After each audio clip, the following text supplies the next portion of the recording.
کہ ایک طرف صدر زرداری کہے کہ مہنگائی میں کمی ہو رہا ہے، یہ اچھی بات ہے، عوام کو ریلیف دینا چاہیے، لوگوں کو روزگار دینا چاہیے، ایسے باتیں، اور دوسری طرف قیدی نمبر 804 کو رہا کرو۔ صدر زرداری کہے کہ دہشت گردی کا مقابلہ ہمیں کرنا ہے، مل کے مقابلہ کرنا ہے، قیدی نمبر 804 کو رہا کرو۔ صدر زرداری کہے کہ فلسطین کے مظلوم عوام اور کشمیر کے مظلوم عوام کے ساتھ ہم کھڑے ہیں، قیدی نمبر 804 کو رہا کرو۔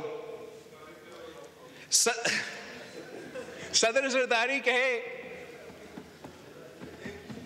کہ ہم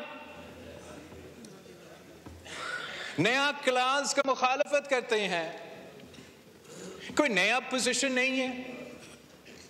27 دسمبر ہم سب گری خطبہ بخش میں تھے، میں نے بھی واضح کیا، صدر زرداری نے بھی واضح کیا، کوئی نیا تو پوزیشن بھی نہیں ہے اس جماعت کی۔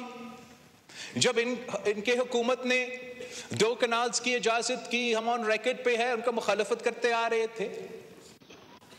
ہمارا ایک پوزیشن ہے کہ وفاق کے ایشوز پہ کنسنسس سے بنائے، ہم بھی کنسنسس بنانے کے لیے تیار ہے۔